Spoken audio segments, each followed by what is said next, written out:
tired of having your money just sit in your savings account and you want to earn passive income while you sleep? Dividends are one of the best ways to go, whether it's a large cap or small cap company. Companies that pay dividends typically provide shareholders with regular payments, and that can be an excellent long-term investment. Choosing the best ETF to invest in can be a bit of a hassle, but don't worry, we got you. In this video, we're going to be showing you the top 8 monthly dividend ETFs to earn passive income in 2023. Number 1, iShares Core High Dividend ETF. The iShares Core High Dividend ETF is one of the most popular dividend ETFs for a good reason, with a low expense ratio of 0.07% compared to other funds in its class, which means more of your money is going toward growing your dividend. HVD is one of the highest yielding ETFs in the market as well. The fund currently yields 3.35%.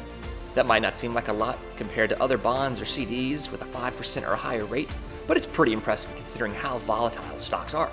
And because HDV owns stocks from around the world, including emerging markets, it's less correlated to the S&P 500 than some other funds that focus on American companies or large US-based multinationals. Number 2, iShares Select Dividend ETF. iShares Select Dividend ETF is another really good option in 2023. iShares Select Dividend ETF is a low-cost, diversified mutual fund that invests in US stocks with dividend yields above the S&P 500 index. It has been around since 2004, has been managed by BlackRock Asset Management since 2015.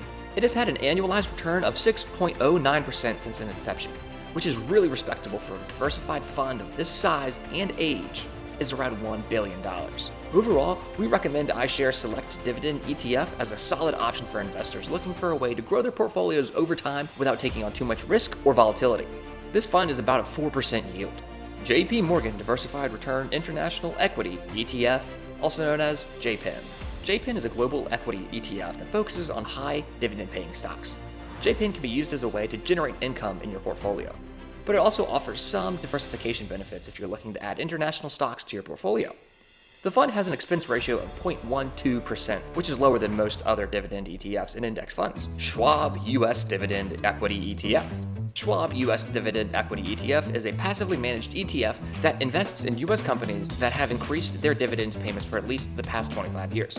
This is an excellent choice for investors who want to invest in dividend-paying stocks without having to do any research or analysis. The fund is also high liquidity, which makes it easy for investors to buy and sell their holdings with minimal impact on their portfolios. Invesco S&P 500 High Dividend Low Volatility ETF, also known as SPHD. The Invesco S&P 500 Dividend Yield Low Volatility ETF, SPHD, is a U.S. equity ETF that tracks the S&P 500's performance with more focus on dividends and low volatility. The fund is passive, meaning it replicates the performance of its underlying index by investing in stocks weighted by their market capitalization. It also uses a prosperity approach to identify companies that met both dividend and volatility criteria, which results in high-quality positions at a low beta. SPHD has outperformed the benchmark by 1% year-to-date, primarily due to its underweight position on technology stocks compared to the other funds in this category. Large cap allocated 90% opposed to 91% for the SPY. Tech sector allocated 5% versus 7% for SPY. iShares International Developed Property ETF, aka WPS. If you're looking for a way to invest in international real estate, then iShares International Development Property ETF, also known as WPS, might be what you're looking for. WPS tracks the FTSE Global Development Property Index, which consists of global real estate securities listed on exchange in Europe and North America. As such, it offers exposure to both developed and developing markets. The fund has an expense ratio of 0.60, which isn't cheap, but reasonable, considering it offers exposure to over 200 companies across 22 countries worldwide, and all with just one ticker symbol. Vanguard Dividend Appreciation ETF, also known as VIG. If you're looking for a great way to invest in dividend-paying stocks, VIG is one of the best options.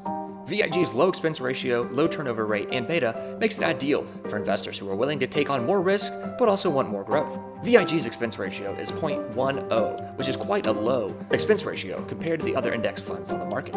For example, Vanguard Total Stock Market ETF has an expense ratio of 0.04. The lower your expense ratio, the less money you have to pay out of pocket each year to own this fund. An investment in a fund like VIG will cost much less than an investment in other funds that don't have a low expense ratio or aren't as tax efficient due to their high turnover rate or beta level. iShares Core High Dividend ETF, also known as HDV. If you're looking for a passive fund that tracks an index high quality dividend stock, the iShares Core High Dividend ETF HDV is a great choice. The ETF tracks the S&P High Dividend Aristocrats Index, which includes companies with consistent dividend growth at least over 25 years. The fund has beaten more than 85% of its peers since launching in 2013, and has been able to grow its dividends by 13% per year on average during that period. It currently holds 69 stocks from across different sectors, including consumer staples, healthcare, financials, and technology business, that have been paying increasing dividends for at least 2 decades. Conclusion. So there you have it, guys. That's our top picks for the top 8 monthly dividend ETFs to earn passive income in 2023. Tell us in the comment section which of these options stand out to you the most and why. Remember, this is not financial advice. Do your own research and choose the fund that best fits your investment needs and goals. And don't forget to like and subscribe to this channel for more cool finance stuff. We'll see you next time.